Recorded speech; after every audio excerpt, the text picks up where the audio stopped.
Good evening students. Business का environment की आज की इस क्लास में आप सब बच्चों का स्वागत है। जैसे अपन ने लास्ट जो क्लास पढ़ी थी बिजनेस एनवायरनमेंट में, वो थी हमारी कमोडिटी एक्सचेंज में। जैसे हमने पढ़ा था उसके अंदर की स्पेकुलेशन क्या होती है, स्टॉक एक्सचेंज कैसे काम कर रहा है, कमोडिटी एमसेक्स या एमसीएक्स क्या होता है, किन किन चीज़ों में आप डील कर सकते हैं। आज जो हमारा टॉपिक है वो है सेबी। सेबी को कहा जाता है security and exchange board of India. तो जो भी लोग स्टॉक एक्सचेंज मार्केट के अंदर डील करते हैं, तो 1988 अप्रैल के अंदर गवर्नमेंट ने उन सभी लोगों के को प्रोटेक्शन करने के लिए इस संस्था का क्या किया था, एस्टेब्लिशमेंट किया था। तो ये जो बॉडी है ये एक सुपरवाइजरी बॉडी है जो कि स्टॉक मार्केट या सिक्योरिटी मार्केट को कंट्रोल करती है।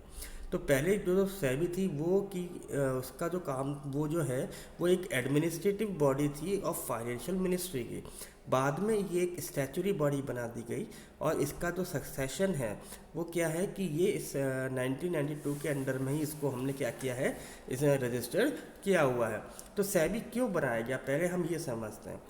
देखिए धीरे धीरे क्या था, स्टॉक मार्केट बढ़ रहा था, पर स्टॉक मार्केट जब जैसे जैसे स्टॉक मार्केट के बारे में लोग अवेयर हो रहे थे, स्टॉक मार्केट में लोग डील करने लग गए थे, तो उसके साथ साथ क्या थी, कई सारी ऐसे मॉल प्रैक्टिसेस स्टार्ट हो गई थी स्टॉक मार्केट में। जैसे कि प्राइसेस, इस कंपनी के प्राइसेस बढ़ेंगे, इस कंपनी के प्राइसेस गिर जाएंगे, या किसी ने मन मर्जी से अनऑफिशियल प्रीमियम अनाउंस कर दिया।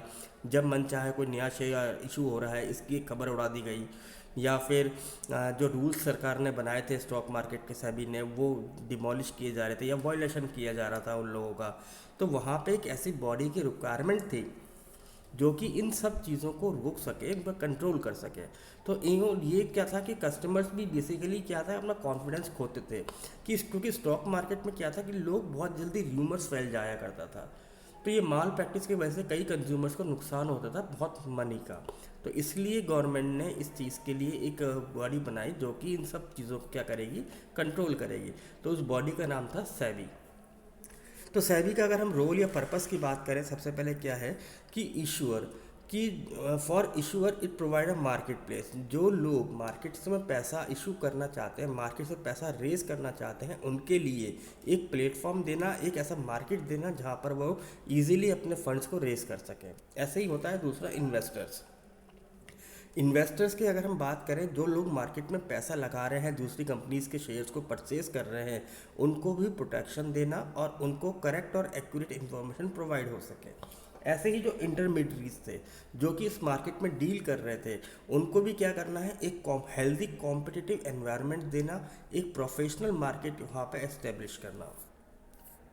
यदि हम ऑब्जेक्टिव की बात करें सेबी के, तो वैसे तो ओवरऑल एक ही ऑब्जेक्टिव नज़र आता है, वो है जो इन्वेस्टर्स हैं, जो पब्लिक वहाँ डील कर रही है, उन सभी को के इंटरेस्ट को प्रोटेक्ट करना। बट इसके अलावा भी कुछ ऑब्जेक्टिव्स हमने देखे इसके अंदर, जैसे कि जो स्टॉक एक्सचेंज की एक्टिविटीज़ को कैसे रेगुलेट किया जा सकता है, जो इन्वेस्टर्स हैं उनके राइट्स को कैसे बढ़ाया जाए, उनको कैसे एक सेफ्टी का एनवायरनमेंट दिया जाए ताकि वो इजीली उसमें इन्वेस्ट कर सकें, जो भी फ्रेडुलेंट या माल प्रैक्टिसेस की एक्टिविटीज़ चल रही थी उन सबको रोका जा सके और एक रेगुलेशन इस्टेब्लिश हो सके। ऐसे ही जो भी इंटरमीडिएट या पर्सनस उसमें बीच में डील कर रहे हैं, जैसे ब्रोकर्स हुए या अंडर राइटर्स हुए, उन लोगों के लिए भी क्या करना है, एक कोड ऑफ कंडक्ट को बनाना ताकि वो इस लिमिट को या इस रिस्ट्रिक्शंस को क्रॉस ना करके जाए। यदि हम फंक्शंस की बात करते हैं, तो सेबी जो है कई सारे फंक्शंस को परफॉर्म करती है। तो बेसिकली 3 है। पहला आता है प्रोटेक्टिव फंक्शंस, ऐसे ही दूसरा आता है डेवलपमेंट फंक्शन, और तीसरा आता है रेगुलेटरी फंक्शन। अगर हम प्रोटेक्टिव फंक्शन की बात करते हैं, तो यहाँ जो फंक्शन सेबी परफॉर्म कर रही है वो क्या है, इन्वेस्टर्स को एक प्रोटेक्शन दे रही है, उनके इंटरेस्ट को प्रोटेक्शन दे रही है और एक सेफ्टी का एनवायरनमेंट या इन्वेस्टमेंट का एनवायरनमेंट क्रिएट कर रही है। तो जैसे कि इस check the price change, price rigging का मतलब होता है कि जहाँ पे मैनिपुलेट की जा रही है किसी भी सिक्योरिटी की प्राइसेस, किस उम्मीद में कि शायद ये बढ़ सकती हैं या फिर ये घट सकती हैं। तो ऐसे मार्केट में क्या है कि सेबी ने प्रोहिबिट कर दिया ऐसी चीज़ों को कि जहाँ पे आप इन्वेस्टर्स के साथ चीटिंग कर सकें, उनको गुमराह कर सकें कि इस पर्टिकुलर कंपनी के प्राइसेस बढ़ेंगे या घटेंगे। फिर आता है आपका इनसाइडर ट्रेडिंग्स। इनसाइडर कौन होता है? एक ऐसा पर्सन होता है जो कि कंपनी के साथ जुड़ा हुआ है, जैसे उनके डायरेक्टर्स हो सकते हैं, उनके प्रमोटर्स हो सकते हैं। तो ये जो इनसाइडर्स होते थे वो पहले क्या करते थे, उनके पास कंपनीज की बहुत सीक्रेट या कॉन्फिडेंशियल इंफॉर्मेशन होती थी। तो जो कि आपकी इस मार्केट में आपकी कंपनी के प्राइसेस को अप एंड डाउन कर सकती थी। तो ये जो इन्फॉर्मेशन है ये नॉर्मल पब्लिक के लिए नहीं होती थी, ये सिर्फ डायरेक्टर्स प्रमोटर्स ही लोग जानते थे। तो ये क्या करते थे, ये कंपनी की इन्फॉर्मेशन को क्या करते थे, खुद के बेनिफिट के लिए यूज़ में लेते थे। ऐसे इसलिए इनको हम लोग इनसाइडर ट्रेडर कहते थे। ये लोग क्या करते थे कि एज ए डायरेक्टर इनको ये पता है कि ये कि कंपनी अब कब बोनस शेयर इशू करने वाली, मान लीजिए एक कंडीशन है, तो वो क्या करते थे कि उन्होंने अपनी कंपनी के शेयर क्या किए, खूब सारे परचेज कर लिए, क्योंकि इनको तो मालूम है कि कंपनी बोनस शेयर इशू करने वाली है। तो इन्होंने क्या किया, इन्होंने कई कंपनी के शेयर को परचेज कर लिया। तो इसलिए हम इसको इनसाइडर ट्रेडिंग कहते थे। तो सेबी ने आके क्या किया, सेबी ने आके इन सब चीज़ों को क्या किया, स्ट्रिक्टनेस कर दी और इन पर ब्लॉकेज लगा दी। ऐसे ही सेबी ने क्या किया, सेबी कभी भी अलाउ नहीं करता किसी भी कंपनी को कि वो मिसलीडिंग स्टेटमेंट्स को मार्केट में पब्लिश कर सके, और ना ही वो किसी भी ऐसे पर्सन के थ्रू जो कि रिकॉग्नाइज नहीं है उसको मार्केट में बाइंग और सेलिंग करने की परमिशन नहीं देता। सेबी क्या करता है कि जो इन्वेस्टर्स होते हैं उनको एक ऐसी कंपनीज के बारे में इवैल्यूएशन देता रहता है, टाइमली इन्फॉर्मेशन निकालता है, ताकि लोग अपनी कंपनीज के बारे में जान सकें और अपनी सिक्योरिटीज़ में प्रॉफिटेबल के टर्म्स में बिजनेस कर सकें। फिर आता है आपका डेवलपमेंट फंक्शंस।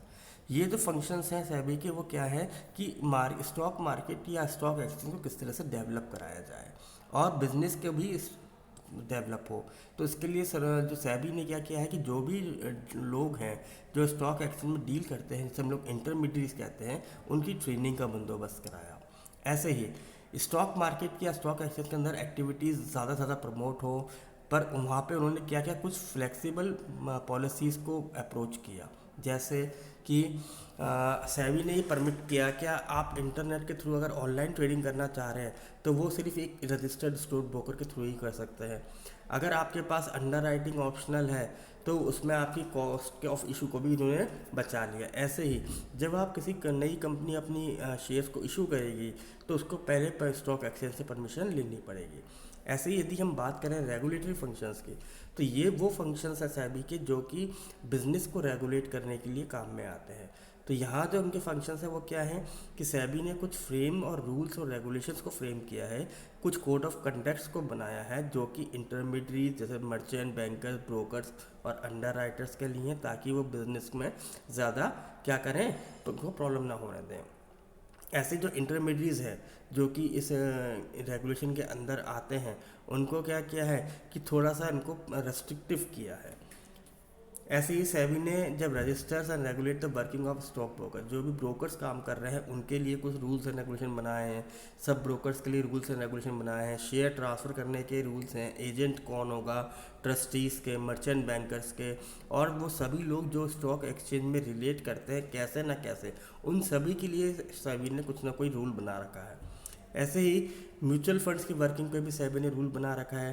आप अगर स्टॉक मार्केट के थ्रू किसी कंपनी को टेक ओवर कर रहे हैं तो भी सेबी ने उसके लिए रूल बना रखा है। अगर कोई पर्सन इंक्वायरी करना चाह रहा है स्टॉक मार्केट के बारे में तो भी उसके लिए उनके पास एक फ्रेमवर्क है। तो जो आपका सेबी है, इसका अगर स्ट्रक्चर की बात करें तो सेबी जो है एक कॉरपोरेट सेक्टर के तौर पे काम कर रहा है, और इसमें जो एक्टिविटीज़ होती हैं वो 5 डिपार्टमेंट्स के बीच में डिवाइडेड हैं, और हर डिपार्टमेंट में क्या है, एक एग्जीक्यूटिव डायरेक्टर है। तो जो सेबी का जो हेड ऑफिस है वो मुंबई के अंदर है, और जो उसका ब्रांच ऑफिस है वो कलकत्ता, चेन्नई और दिल्ली में है। ऐसे ही जो सेबी है, सेबी के अंदर 2 एडवाइजरी कमेटीज़ भी काम करती हैं जो कि प्राइमरी और सेकेंडरी मार्केट से रिलेट करते हैं। और ये जो मार्केट कमेटीज़ हैं ये मार्केट प्लेयर्स भी हो सकते हैं, इन्वेस्टर्स भी हो सकते हैं, और कुछ रिनॉन पर्सन भी हैं। तो आई होप बच्चों कि आपको एक टॉपिक समझ में आ गया होगा। Thank you very much.